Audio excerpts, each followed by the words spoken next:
The broadcast is now starting. All attendees are in listen-only mode.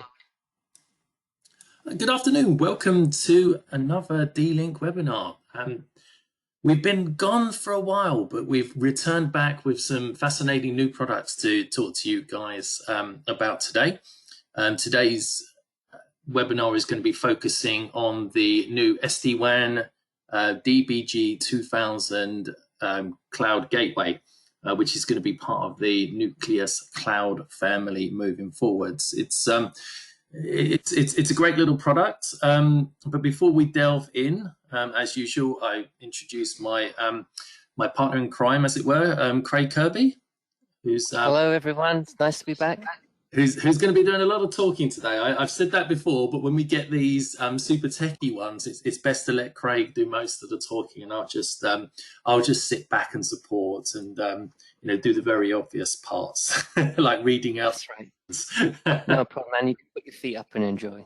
Oh, brilliant! I've got my cup of tea and I'm ready to go. So we're expecting there's going to be a few questions today. I've got the questions tab pulled out. If you do have anything that pops up during the course of the webinar, feel free to pop a question down in the box, because we know that there's a lot of information about SD WANs out in the marketplace. The D-Link one has a few USPs, which obviously we'll talk about as we go through. So without further ado, let's get started.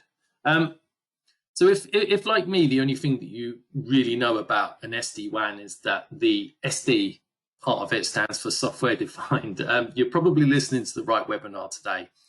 The basic goal of using software is to make IT products faster, smarter, and cost less. And in the case of an SD-WAN, it provides a better way to build long distance networks. So through this webinar, we're going to talk through how exactly an SD-WAN works and how the SD part makes it better. We'll look at our own SD-WAN, the DBG-2000, look at the USPs, and look at the best examples for businesses to deploy, what sort of markets, what sort of companies it would be a great solution for. And then we'll discuss how it integrates into the Nuclias cloud platform. So let's pop over to the first slide and have a look. So there's the gateway, as I said, the DBG-2000, and the main part and the biggest thing that the SD-WAN will do for you is provide easy access to manage and secure networks for multiple sites, help businesses protect their network, save both cost and time. So there's a number of features and securities that are included, and that's why we've got Craig on the line to go through in a little bit more depth. Yeah, so let's begin breaking it down. What we're actually looking at here, I think that's the best place to start. So, what is a gateway? Well, just for everybody to get up onto the same page, a gateway is really the head of your network. And what we mean by the head is that this is where the WAN connection comes in. So your wide area network, and it might be something like a leased line, might be like an ADSL or VDSL connection, comes into one of these devices. And then what you do is you configure all of your LANs, and you can do multiple LANs on these devices. And that's what builds your network, so that you can plug in switches or devices like PCs, pretty much access points, anything like that into the network. Ideally, what you're probably going to be doing is plugging a switch into this and then plugging all of your devices into that switch to power things. It might be a PoE switch, like something for access points or VoIP phones. And that's really how it works. So this is like the head of your network. Yeah. So it's really important that as a gateway, that traffic can come in and out securely, and that we want to know what's happening on our network. And that's where this software defined part comes into play. Because in the past, what we would have is just a piece of kit like this and a firewall, and it might be monitoring packets and saying, yes, you can come in, no, you can't come in. And like a bouncer. Over time, yeah, exactly, like a bouncer. Yeah, and that's literally why we call it a firewall. It's a guard against traffic that we don't want into our network. Now, over time, it's progressed, it's got better, it's got more complicated as well. So rather than just saying yes or no, depending on where it's coming from and where it wants to go to, what we can do now is we can actually inspect the traffic that's coming in. So we can do two things. We can say, okay, you're coming into my network, fine. I'm going to allow that because there's rules to say that you can allow that. But I'm actually going to make sure that the network traffic that you're pushing into my network is what it says what it is, what I'm expecting to come in. And sometimes what it will do is it'll have a look at that traffic coming in and say, oh, I don't like the look of that. That doesn't match with what it should be. And it will stop it, it will block it so that there's no traffic coming in or any kind of attacks that can come into the network. And that's where it comes into intrusion prevention, the IPS system that comes into a firewall. So it's on top of a firewall. It works, it is part of the firewall, but it also works in unison with it. So it's like an extra layer, but it expands on that firewall concept. And that's really what software definition is when it comes to WANs. That's the smarter application of the software, isn't it? That's how it's made smarter, with those extra layers and that inspection and all those other things that it does. Yeah, absolutely. Now, obviously, what that means is when we're looking at the kind of traffic, we have to make sure that we know what to look for. And this comes into what's called application control and content filtering. So for example, let's say that you're a network manager and you're having a problem with people doing Skype calls. Maybe they're doing things that they shouldn't be doing, or you've purchased a system and you want people to use this system and not use other systems. So what you can say is, well, I don't want to block HTTPS, because if I do that, nothing will work. Pretty much everything runs over HTTPS these days. But I do want to say no to Skype, and I do want to say yes to this, and vice versa. Obviously, depends, different systems, different software for each. I'm just using that as an example. But what it means is that I would be able to keep the device updated with the network traffic to look for. So, for example, it will have Skype as a pattern. So what the device will do is it will understand what a Skype packet coming in looks like, and it will be able to block that or allow that if it wants to allow that, and block other stuff coming in. And that's part of application control. Now, obviously, these applications change over time. Even Skype, look how many revisions we've had of Skype over the last decade. You can't just program it and expect that to carry on working all the time. And this is where it comes into signatures. So application control signatures are constantly updated.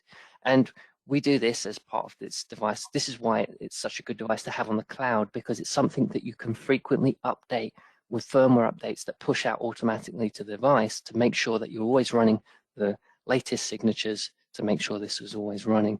And that is essentially part of what it makes an SD-WAN gateway. Not everything, we'll go into that a little bit later. But that's, yeah, there's such a depth. This is the thing, we've always done gateways. This is our first cloud device gateway. This is the first one that we're doing. So we're very excited for this product to come out. A lot of people have been waiting a long time for this to fit into our portfolio. So having this and being able to update it and try and get through as much information as we can in this webinar without trying to confuse people. So let's carry on now onto the next slide. We'll go on for 2 hours as yeah, exactly. Well, that's the thing. It's such a big concept, gateways. Yes, and this is. And what we'll do on the webinar, as we usually do, is we'll go for the USPs, the markets, and all that kind of stuff. If you do want to have a more technical session with Craig, I'm not offering up Craig's time here without his consent, but if you do want to have a bit more of a chat about real technical stuff that goes on behind this, then I'm sure Craig will be happy to engage with yourselves after this call at some other time. He's currently on location, so let's leave it till next week, but we can certainly sort that out for you. Yeah, absolutely. So let's find out what, as a hardware, this device actually is. We'll just flip back to that last slide very quickly, Alan, just so that we can have a look at the ports that come on that slide. So what you'll see there is there's 4 LAN ports. Now the first port, port 1, is actually a WAN port by default. It can be changed, but it's by default, that's the WAN connection coming into the device. And what we can actually do is we can change 2 extra ports, so ports 2 and 3. We can also have those as WAN ports or LAN ports. Okay. Right. Port 4 is the designated LAN port that can't be changed into a WAN. But what that means is we can have 3 WAN connections coming into this device at the same time. So we could have an ADSL line, we could have a 4G connection, we could have a lease line, we could have all 3 of these devices coming in for load balancing purposes and failover. And that's really what we're talking about here. And this is, again, coming into that software defined piece, because what we can do is we can start breaking our traffic up and having that redundancy and then deploying that traffic in certain ways to make the best use of those things. So for example, let's say I have a VoIP phone, right? Now with VoIP, what that will generally do is you're registering to a hosted provider. Now, most hosted providers, not all of them, but most of them will expect you to come from a certain IP address, okay? So unfortunately for a VoIP system, what it likely means is that you have to come through a particular WAN connection. So what you can do is you can create a rule on this device that says all of my VoIP traffic, I want to go out this WAN connection, but all of my other traffic, I'm happy to go out the best way it can, the fastest way it can, any way it can. And that's what you can do with that software definition part. You can create these rules so that you can say, well, this is important traffic. This allows me to utilize all of my WAN connections the best way possible so that I can keep going. If one of those WAN connections drops, I've got more to work with. Also, I can bunch them together for extra throughput so that I've got this big fat network pipe coming into my building and push as much data down as possible. That's what software-defined WANs are. That's very good, isn't it, Craig? Because we've done webinars on 4G before, and 4G can be very, very fast, but in some places, obviously dependent on signal and all that kind of stuff, it might not be. And we've talked about how certain people have a faster 4G than their home broadband. So the one thing that you wouldn't want is for one of your lines to go down, switch over to your 4G 4G failover, and for people to be constantly streaming videos on YouTube and constantly doing video calls and all those kind of things. So you could give priority to normal functions, and the video stuff, the high bandwidth stuff could be pushed backwards. That's right. Yeah, exactly. And that's exactly the case. Is you can rely on those 4G connections if you're in an area where it's better. And likewise, what you can do, and this is something that we see over the years, is where you might not have a piece of hardware fail, but sometimes the ISP does have an issue. And that ISP issue might affect their particular network and not someone else's. So for example, what you can do there is you can rely on a different internet service until that other one is repaired. It might be your main one, it might be a faster one that you like, but if there's an issue with that, you can just route over to the other internet connections to keep your business going. That's the point, yeah. I mean, back in the days, I've worked with sales floors who have VoIP phones, and when the ISP has a problem, they send the staff home. So that's crazy. You wouldn't have that with a device like this in place, would you? So, yeah. Well, there's multiple systems, and you can register from different ways of doing it and different IP addresses. So that's something else you can do with this. Yeah, perfect. Yeah. So there's obviously more here. We're literally just talking about the WAN connections coming in at the moment. We've explained a little bit about the firewalls, but what this device also is a comprehensive VPN solution. So when we say VPNs, normally what we think of is having a client on site on a laptop and allows you to connect in. That's what you would do as well. So this would work as a server, so a VPN server, and then you'd have VPN clients that might be working from home. And what they can do is they can connect in and use local resources on the network. But what you can also do, and this is pretty much the design of this thing, is not just a host client to a server. We can actually branch the devices themselves together, so the actual routers, the gateways we're talking about, so that we have a site-to-site VPN. And what that means is if you have a LAN connection and you're trying to get to resources at another site, you can bridge those gateways together, and it will be as if you are working at that other site locally. That's how it works with a site-to-site VPN, and they're built using the latest secure policies to make sure that network connection's constantly up, but also very, very secure. Fantastic. Okay. So zero-touch deployment, we'll just step on that very last thing. Zero-touch is something that we've always had on our access points and our switches. Now it's obviously coming to our gateway. And what that means is out the box, depending on you, if you can get a DHCP or not, you would be able to plug in a WAN connection to this device. And if it doesn't require any configuration, if it's just like a lease line DHCP, what it will do is it will dial back to our cloud and then pull the config straight away without ever touching anything on the device itself. And that's one of the powers of this device. Now, for a lot of people, chances are you might have to set up just the internet part. So giving it an IP address and sticking in like an ADSL or VDSL modem if you want to do that, and making sure you've got the right settings just to get that initial cloud connectivity. Once it's got that internet connectivity, it'll pull to the cloud the rest of the configuration. So it's really easy. It's just that one thing that you have to do on it. And like I said, if you've already got like a DHCP device and it's going to issue the IP automatically anyway, it'll work straight out the box. Okay.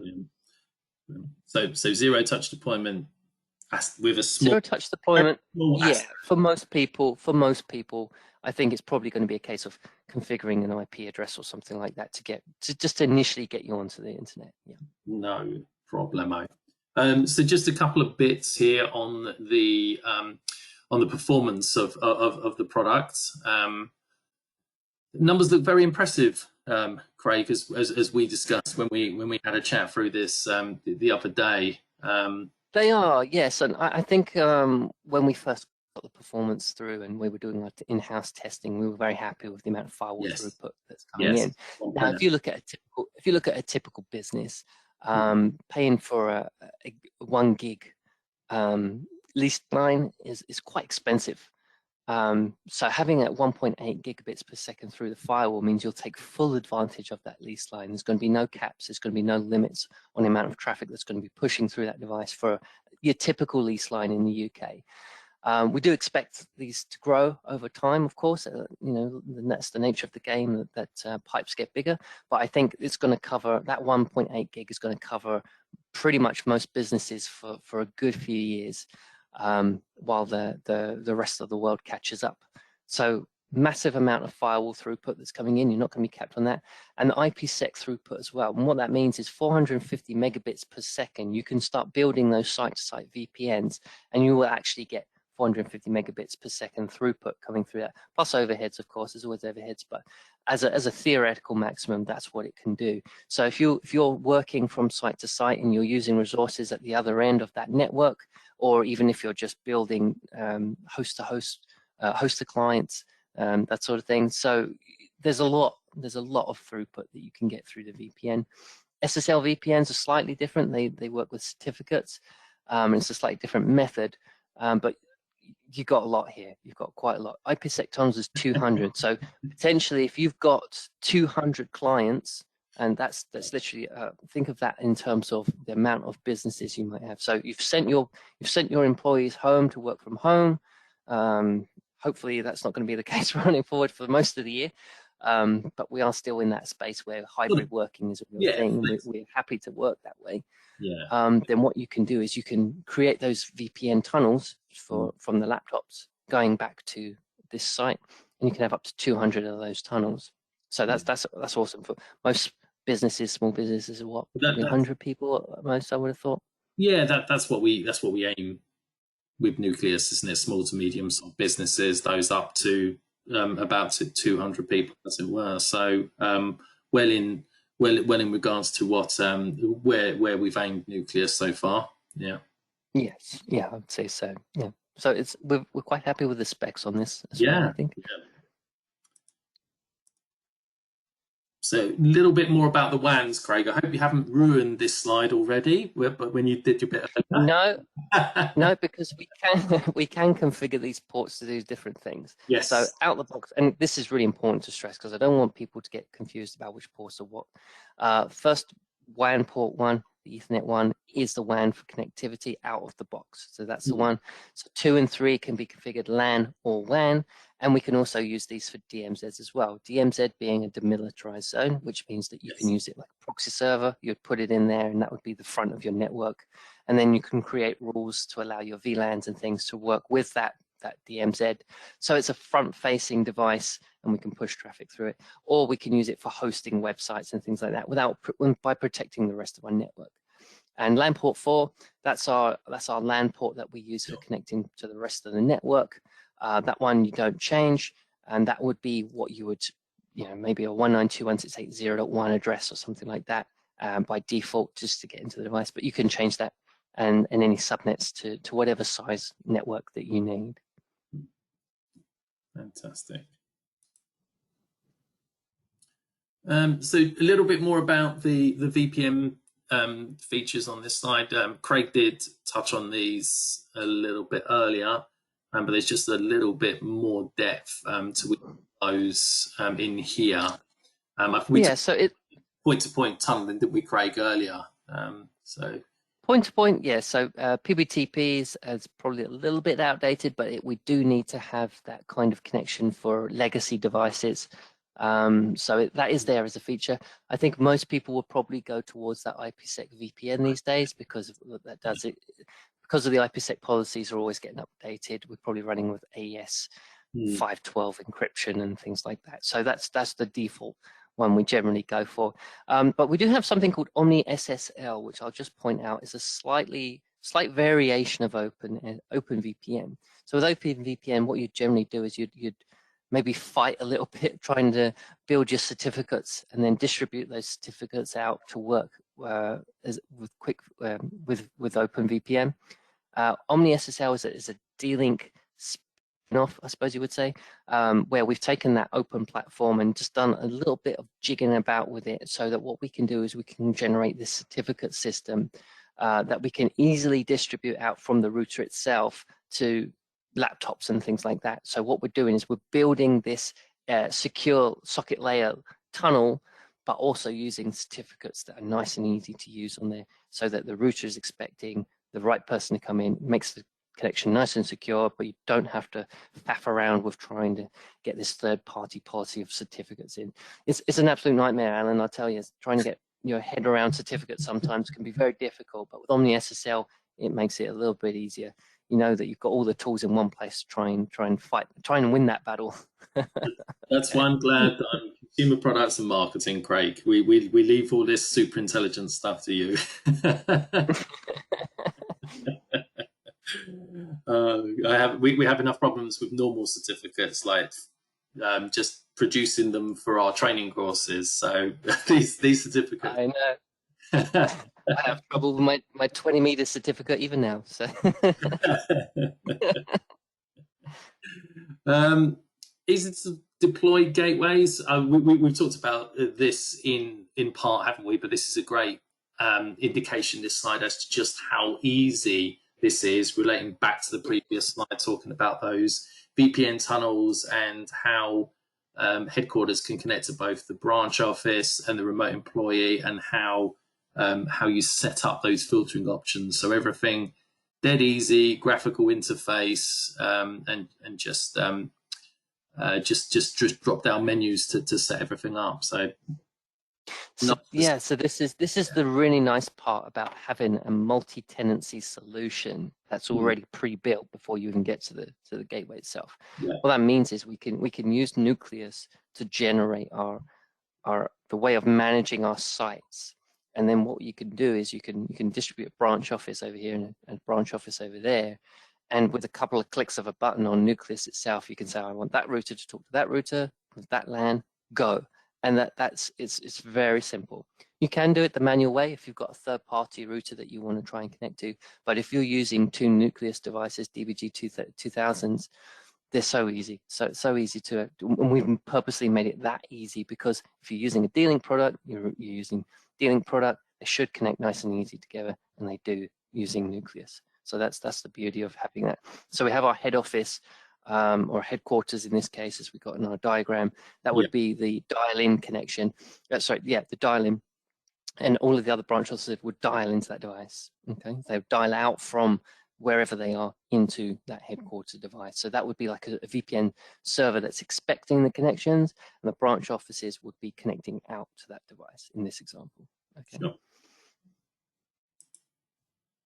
Okay, captive portals. Something that we've discussed quite a lot when it comes to Nuclias Cloud, because it's one of our favorite features, is allowing people to build these customizable landing pages to capture people's details, or in this case, I expect, Craig, a lot of this is used for authentication to get into the into the local databases, as it were.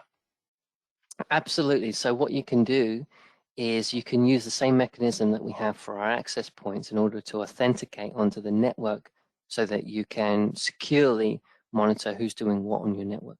And what we can do is you can also throw that to something like a Windows server where you've got Active Directory using LDAP, and then what you can do then a radius authentication across the switches to make sure your network is completely from beginning to end completely encrypted, and making sure that everybody is doing only what they should be doing. And that's really, like I said, that final piece of the puzzle comes in where we can now do that at the gateway as well. Perfect. So, continuing on from there, just to go into the analytics a little bit, we've, as I said, we've talked about this previously, but the third-party analytics partnerships that we've got with the partners at the bottom are very much very much used, getting very popular in terms of being able to provide companies with extra details on the customers that they have, on the people that log into their Wi-Fi, as it were. So Purple, Stampede, Fidelia are our three main partners in this area. They all offer a variety of services, ranging from the very expensive to much more reasonable, down towards the bottom end, depending on what sort of information you want and how integrated you want this to be, and how much data you'd like to see on each person.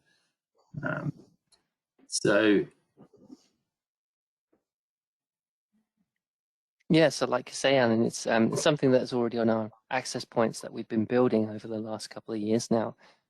So being able to put this into our gateways is the big payoff, really. We're able to work with these partners to build some really sort of turnkey solutions.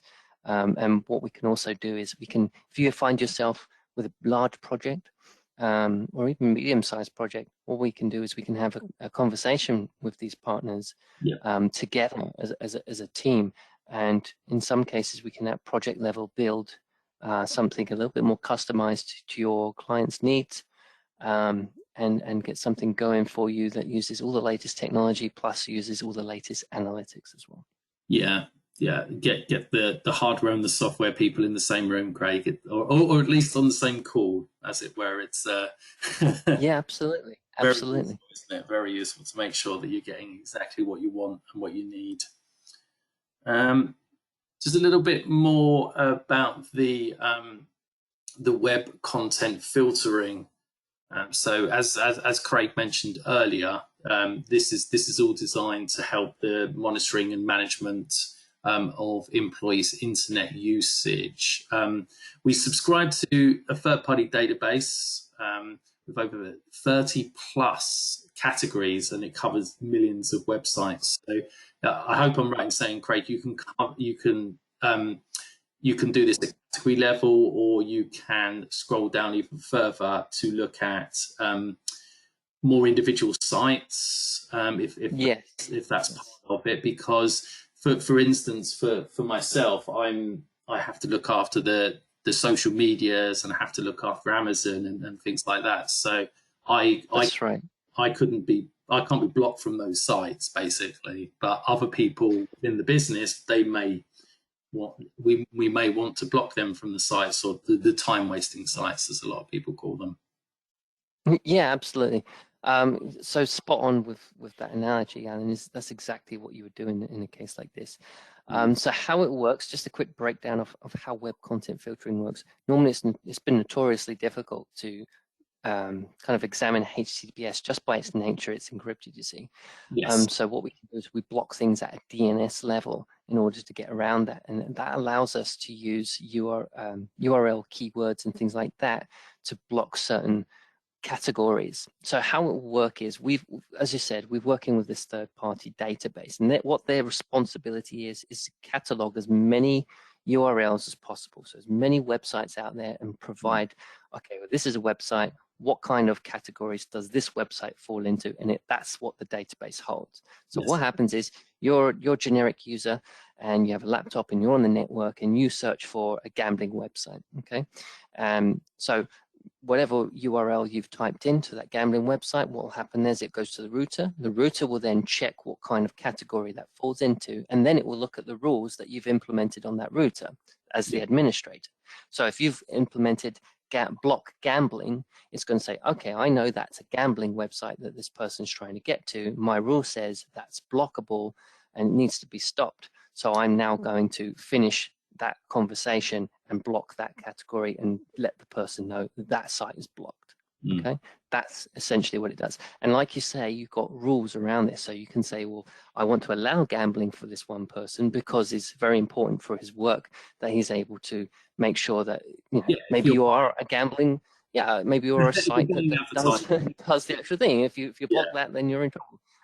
But you also want to do other things as well. So all of this flexibility is required, and you can only get this flexibility when you're working with a third-party database, because it's a lot of hard work to try and get that categories down. So you need a good database to work with. Yeah. I'm not volunteering for that job, but a company that doesn't subscribe to this database, that's for sure. It's not a bad job. I think surfing the internet all day, I don't know, could be cushy. Oh, dear me. So moving on, a little bit more about application control here for definitely for Craig to go into. But Craig talked earlier about the database again. It's a frequently updated database and constantly updating. It's over 15,000 plus at the moment, and obviously that's going to only increase in its numbers as this grows. So that's right, and this is again one of the best things about cloud computing is that we got the technology to be able to do this, so that, you know, any kind of conversation for trying to find out what needs to be blocked and updated is already there. We're doing that for you. We're taking away that hard part. Which in the past it's always been on the user to do, but now, you know, in terms of firmware updates and things like that, because it's all built into the same mechanism, it's all there and done for you. It makes things nice and easy. So yeah, just to expand on what we've already discussed, application control is really about making sure that you know what kind of data is passing. So we already touched upon that rule prospect of some people need things, some people don't need things. And that comes back to how the device works in terms of VLANs. So the device is very much a VLAN capable device, and you'll be able to run multiple LANs, and you can break those multiple LANs down into the users, and you can keep going. It's so granular how you can get to on this gateway. It means that your traffic is exactly how you expect it to be, with very simple rules that you can create within Nuclias itself. Perfect. And the nice thing about that, because it's a multi-site, you can just clone those profiles. So if you're doing sort of multi-site tenancy, it's literally, it's so simple to copy and paste things over, and carry on working to get your devices up and running quicker. I was watching a video the other day talking about SD Wans and a company that had 200 sites, and the amount of time that it would take those 200 sites to deploy simple rule changes or firmware updates versus the time that it could be done by the gateway SD Wan. And it was like comparing 51 hours to 2 minutes, which was just amazing.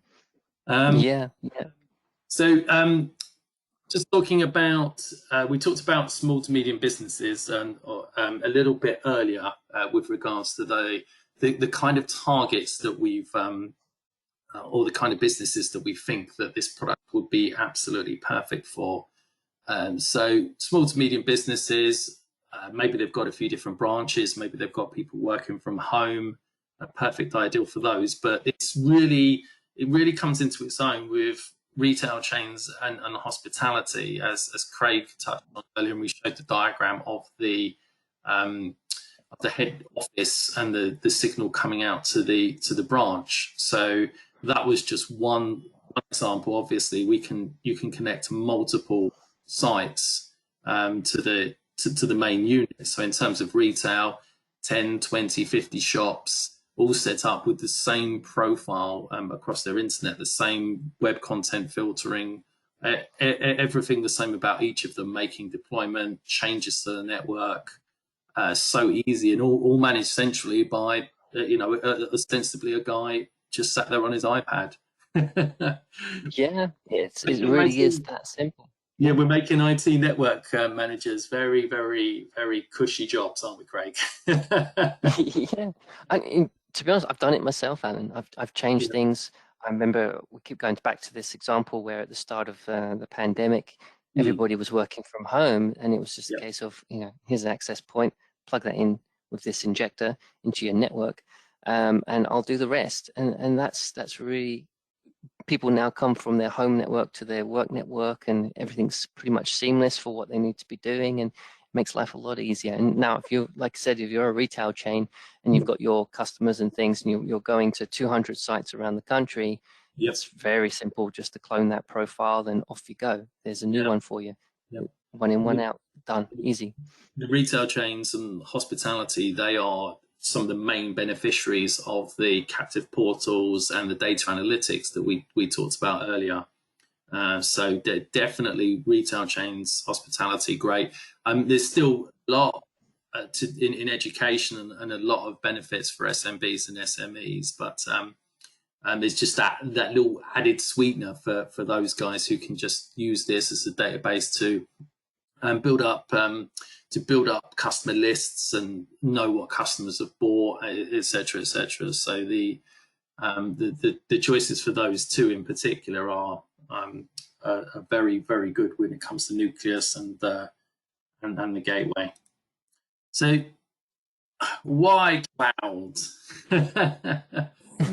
Do we have to do this slide, Craig? I mean, we normally do, yeah, and we've done it. Everyone should know by. Everyone should know by. I mean, it's a slide that even I can run through. So it's not.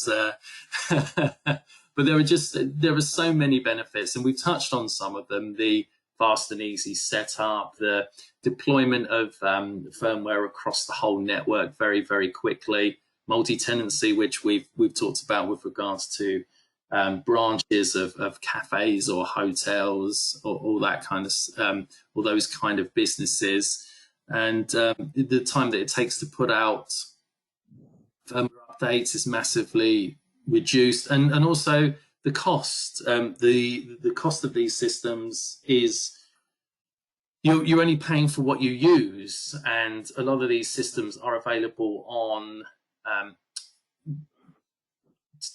deals where you don't have to buy them outright. You can ostensibly use them as tech as a service with certain distributors. So you can set these up as a monthly charge, moving it off of your OPEX and onto your onto your monthly budget. So there's so much to say about why people are moving to the cloud, and so many advantages for doing so. Not the least that your network IT manager can change everything from a beach in Turkey sipping on a Mai Tai. He can just log in with his iPad and change the whole system just from wherever he is in the world. So lots. Yeah, and also what that means is you get your notifications when something goes wrong as well. It goes straight through as an email, and it tells you this device has been up or down. And with our switches, if you plug something, with your switches, even if a port is changed, it will tell you which port and which switch that's changed on at which site. So you can say, okay, someone's been tampering, and it's that simple and easy, and that's the beauty of it. Log into the app on the iPad, on the mobile, on your laptop, and just make the necessary configurations. As long as you've got a reasonable connection to the internet, you can do it from anywhere, as we've said.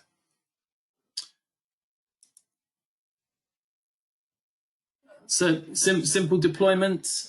We touched on the zero touch stuff earlier, but this is more talking about the just the zero touch nature of Nuclias Cloud. So everything arrives pretty much ready to just plug and play.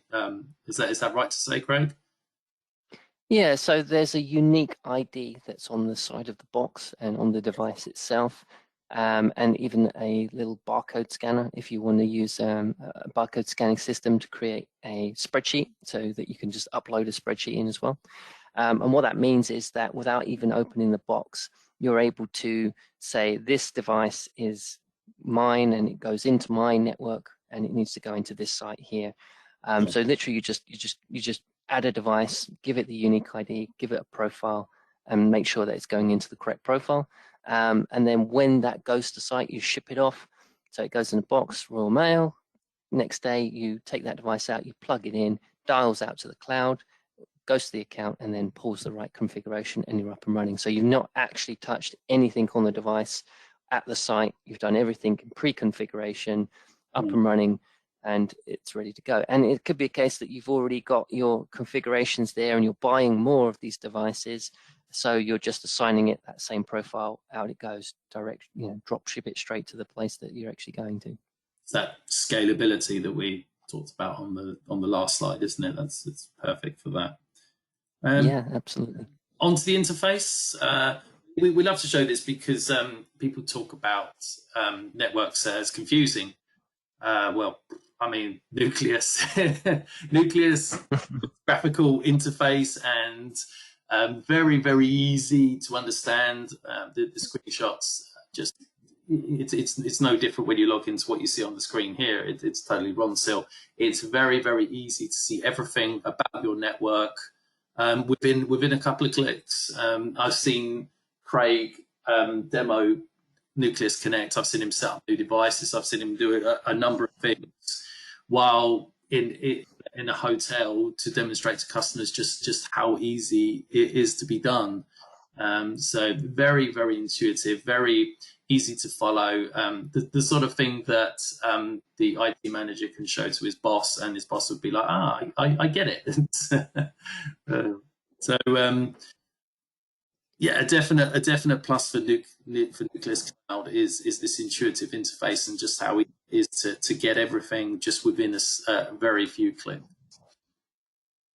It is, yeah. It's really simple to use, and again, it's been designed with a kind of MSP viewpoint in mind as well. So if you're doing really large amount of sites, and you don't have to be an MSP. You can be just one single end user with a couple of devices. That still benefits you because it's easy to see the information quickly. That's the thing with MSP sites. You don't want bloat. You don't want bloated information that doesn't do anything. Telling me something is down isn't good enough. It has to tell me where it's down, what happened when it went down, did it come back up, what's the time period. These are information that I should be able to get very, very quickly without digging too much for it, and that's what you get with this kind of interface. Yeah, definitely. Next one. Role and privilege based access control. So related back to what we said earlier again about the gateway or the main connection coming in and how you can assign different access controls to different people. So in this case, you've got a head of IT who would have certain amount of privileges, maybe over the whole group, and then the store managers, well, you wouldn't really want store A manager to have access to store B managers' internet connections. This diagram shows how Nuclias splits those two out, but leaves the head of IT with visibility of the whole network. So kind of expanding on what we talked about earlier about the intuitive nature of the system. The IT head in this case would be able to see each of these two connections separately, but under the name of the retail chain XYZ, which it'd be very, very useful functionality for him to be able to locate stuff very quickly and correct those problems that Craig talked about earlier. Yeah, absolutely. And that's what Nuclias is all about. And again, we go back to that MSP part where what you can do is you can invite people into your Nuclias network, but you can assign them on that invitation to a certain role. So it might just be as a viewer, or it might be an administrator, but maybe a store A, not store B, or a viewer somewhere else. And maybe they can view access points, but not their routers. All this sort of thing is now possible on our devices. So that's what we mean by role and privilege-based access control. We're able to get it more granular in who has what responsibilities and what they can see. And that also relates to the profiles that have been developed and what they can see for those sites as well. So it's very much at that level where they can see profiles that they shouldn't be seeing. So we stop that kind of behavior and still allow them the flexibility to do their own thing. Okie doke. Moving on to the, just going to quickly run through the family, the Nuclias Cloud range of products here. So at the top, we've got a wide range of Wave 2 access points, so they're wireless AC. And we're starting off with the DBA1210, which is kind of like the entry level into Nuclias Cloud at AC 1200. Still a nice unit that's perfectly capable of working with small offices. But as you move up through the range there, you can see that the next two are slightly more powerful. So they'll be 4x4 units up to the what's the speed on the 2820? So that'd be AC 2800 on the 2820. And then we've got two outdoor models there. The first is IP55 and the second is IP68. So for your most hardcore of situations, we've got the 3621p, which will stand the test of heavy rainstorms and bits and bobs. It's housed in a metal case versus the IP55 of the 3620, which is in a plastic case. So that will do in a less prone environment. It's obviously still waterproof, but it's for the real hardcore situations, you've got the 3621 there. And moving on to the two Wi-Fi 6 models, we've got the 2x2 1230p, which is will be a super fast model, AX 1800. But then we've got the 4x4 model, the X 2830p, which is going to be for your real speed demons out there.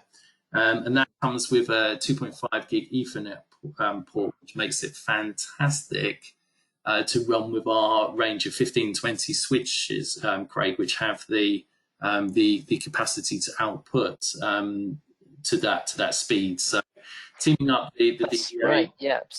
So that's kind of in combination with our multi-gig switches, and we'll have more multi-gig switches coming out, fingers crossed, this year. Yep. And that will allow you to have no bottlenecks with those PoEs.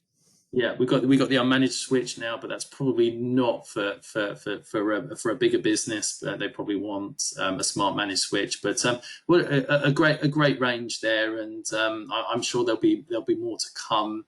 Maybe a middle range Wi-Fi 6. Just watch this space for any new products that we have. We'll obviously let you know as soon as they're available. Absolutely. And onto the switches, Craig. I'll let you talk through the switches because your voice going, Alan. the switch man, yes, and yep, I've done a lot of talking today. We were out of practice, so. I think we're doing well, and we're okay. So yes, our cloud switching, we are using the DBS-2000 series at the moment, which you can get in multiple different versions. These are generally with SFP ports, so that's 1 gig uplinks for them. And they come in a variety of PoE budgets as well. So going up to that 370 watts kind of power supply, which we call MP, that means max power, is available as a cloud solution at the moment. And these will generally have spanning tree protocols and things like that you're able to apply. Again, it's Nuclias, so what that means is that you can create a profile and push those out to all of your switches on your network, or just segment it so that you've got one profile per switch. The nice thing of doing it that way is that anything that goes wrong with that switch in the future, you whack it out, plug another one in, push it to the profile, you're up and running without having to reconfigure anything. So happy days. Fantastic. We do have a few questions, Craig, as we I thought we would. Yes, I thought we would. It's one of those topics. Yeah. Well, it's new. It's new, isn't it? So we you know it is, yeah. And that's why it's a very important piece of our portfolio that we're now kind of filling that hole with. So we're very happy to answer any questions that people have. It might be that we do have quite a few questions here, Alan, to be honest.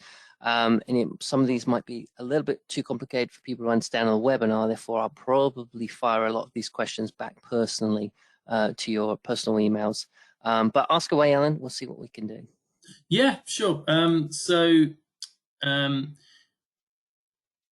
First question is it only cloud managed, any GUI? So the GUI that comes supplied on it is literally just to get the device up and running to the cloud. So you can still log into it with an IP address out of the box. All you'll be able to do is set an IP address, subnet, gateway, that DNS that it's going to. Everything else is done in the cloud. That's by design. So we don't want to try and, because what will happen is if you start making changes on the device and then it connects to the cloud, it's going to overwrite all of those changes you've made. So it's a cloud device. We want to do all of the things in the cloud. We just need that little piece to get it up and running to the cloud initially. And it's nice and easy. It's a little GUI, just very simple, just for that one specific purpose. Okay. We've got a couple of questions pointing out that it's very much like two of our competitors' routers, which we won't use our D-Link webinar to promote our competitors, but we'll take your word that it's very much like those competitor products.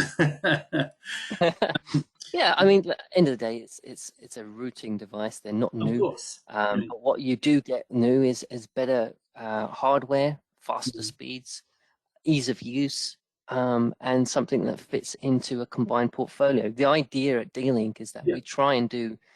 We're a vendor that does lots of different things. So if you go with us, generally what you can do is you can have everything in one place from one vendor. Anything goes wrong, you come to one vendor for help, and they get everything up and running. So right from the gateway right down to the clients, we kind of do a bit of everything. So yeah, I mean it's been pointed out that it's new for us, but it's not new for other vendors. But I remember doing a Wi-Fi 6 webinar with yourself, Craig, when we were told that we were slightly late to the Wi-Fi 6 party, and then several competitors' products that they had launched as Wi-Fi 6 were deemed to not be Wi-Fi 6 because they didn't have BSS coloring and they didn't have several of the other things that were made Wi-Fi 6 standard. So we appreciate that we might be a little bit later to the party than some of the slightly bigger vendors or more innovative vendors, but what we do is we do make sure that our products are the very best that we can do. So we'll look at theirs and we'll look at others, and we'll reformat ours accordingly. So yes. Next question for Craig. Don't you need to put a code web address to get the router to the cloud server? So no, what happens is that the domains are already built into the devices of how to find the cloud server. So, sure. And I think this probably goes back to our competitors and how they do things. We actually have two solutions at D-Link. We have Nuclias Cloud and we have Nuclias Connect. And I think that's probably where you're getting a little bit confused, or not confused, but there are some nuances in it. So our Nuclias Cloud products are purpose-built for the cloud. The cloud is purpose-built right from the ground up inside the cloud. You buy a cloud access point, that device knows how to get to our cloud. That's a very specific purpose. Now, our Nuclias Connect access points are slightly different. We give you the tools to generate your own server environment. So it's a piece of software. We also sell in a hardware form as well. And what that means is that the access point needs to be told how to get to that server. So you have to tell it first. But what that means is that server is wherever you place it. Now you can place it, say, on Amazon Web Services or Microsoft Azure. You can host it yourself. You can host it on a laptop even. Where you host it is up to you, but the important part is you're hosting it, not us. And that's the difference between a full cloud solution and a software solution. They're obviously going to be for different things. Everybody's got a little different taste. Certainly, if you're doing big MSP projects and things like that, and you're doing thousands and thousands of devices, I would say Nuclias Cloud is the way to go because everything's in one place. It's completely scalable. Whereas, let's say you're a single vendor, maybe you're the end user, and you've got maybe a couple of warehouses, and that's it. You're just doing it for yourselves. You're not reselling it on. Definitely, you want to look at that software solution because if you've got forklifts going around, you want something nice and fast that's going to be able to scan a gun and move on, can communicate between those access points so that you can move around the building very quickly. And that might be more suitable for a software solution. But the cloud can do that as well. It's different strokes for different folks, and that's the way it works. That's why we have Cloud and Connect. That's right. Yeah. I've got 4 questions from a guy called Carlos Leixao. If I've butchered your surname, please apologies. I tried my best. I think, Craig, what I'll do is, if it's okay with Carlos, I'll forward these to you, and then you can him an email because they're quite complicated. There's 4 of them, and we are at the hour point, and we've got another 4 questions to get through. So, Carlos is saying thanks. So I'll send these to you, Craig, and if you can answer, Carlos. As I said, Carlos, Craig is a little bit busy at the moment. He's on a site, but he'll get to them as soon as he can. Quick question: are these compatible with D-Link devices only? So let's say compatibility wise, no, it's not just D-Link. The idea is that this is a gateway. Yeah. So you'll have a gateway at the front, and that's what does your LANs. Now you could be plugging any kind of switch into it. It doesn't have to be a D-Link switch. It can be any switch that can plug into it, as long as it follows the standards. Likewise, any kind of access points, PCs, anything like that. The idea is that this is the building block of your network, and it connects back to our cloud. So it's a D-Link device, but it runs as the front of your network. It runs your network brain, if you like, and you can plug any kind of device into it. So it's not just D-Link products. Excellent. Any test kit available? Yes. Craig doesn't know yet because he's not in the office, but we did have one of these delivered today. They are in short supply at the moment because of the ongoing chip set shortage that I'm sure that everybody on this call knows more than enough about at the moment.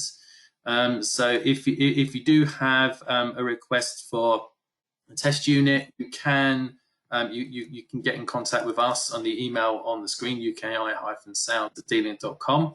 Unfortunately, until we get a decent amount of stock in, which should be over the next couple of months, we can only loan kit out at the moment. So we'll do our very best to get people's needs.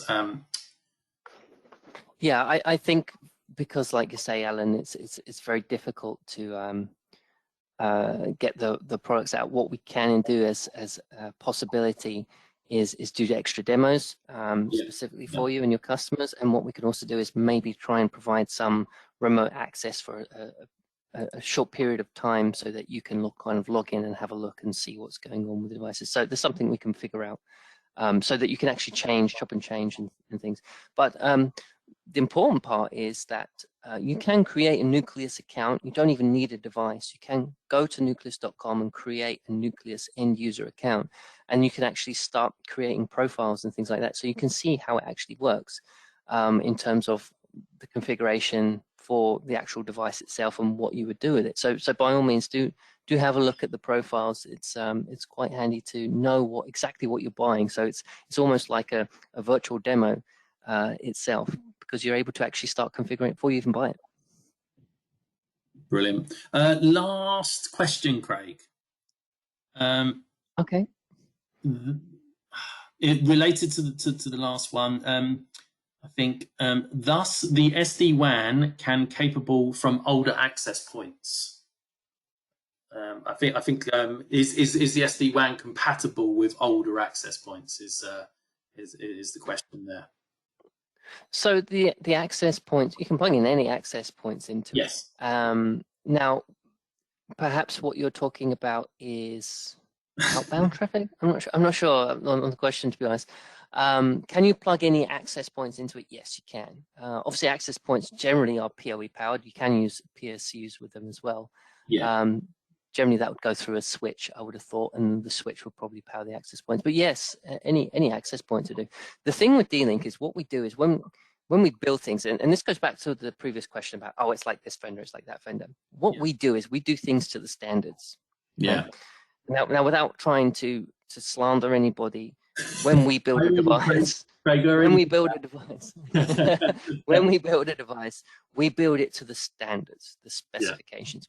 We don't skip things. We don't try and do something where it's cheaper and means that, and sometimes that affects our price.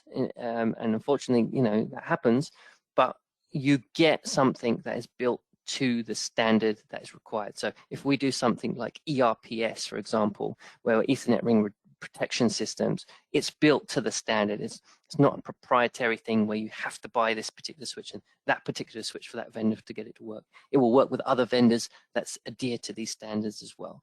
And that's really what you get from a D-Link product. You know that it's built to the correct standards in the correct way. Yeah, that's a guarantee. That's everything. I've noted down Carlos's questions. I'll send them through to Craig as soon as the webinar is over, which is pretty much now. So thanks to everyone for coming. We'll be back in a few weeks. Webinars will be a little bit more not as regular as they were last year, because of time constraints, because of we're not having as many new products launched as you can well imagine. There's a lot of focus on getting our core products out and using those ever rare chips in the best-selling products rather than launching new ones. But we do have the Eagle Pro range, which is launched, and the next webinar we do on that, which will probably be in about 3 weeks' time, if Craig is around. I think Craig's got a holiday coming up soon, so it will be on that. Or if Craig can't make it, then we'll find an able substitute, and we will continue to do these webinars as per the as per anything new coming or any news that we've got to share with you guys. But yeah, know that we are working around in the backgrounds. We're doing our very best to solve these chipset shortages that are going on in the marketplace, and we are still committed to bringing you new, for us, products like the SD Wan, and we're always here and available on that email address, uki-sales@dlink.com, if you need anything, or just call us up on 0208 955 9000. Come through to the UK&I team, and we'll be more than happy to help you the best way that we can. So thanks very much for joining, and we'll see you all in a couple of weeks. Thanks, everybody. And please feel free to send in more questions to us at uki-sales@dlink.com, and we'll answer whatever we can. Thanks a lot. Thanks, Craig. I'll see you again. Bye all. Thanks, Alan. Bye-bye.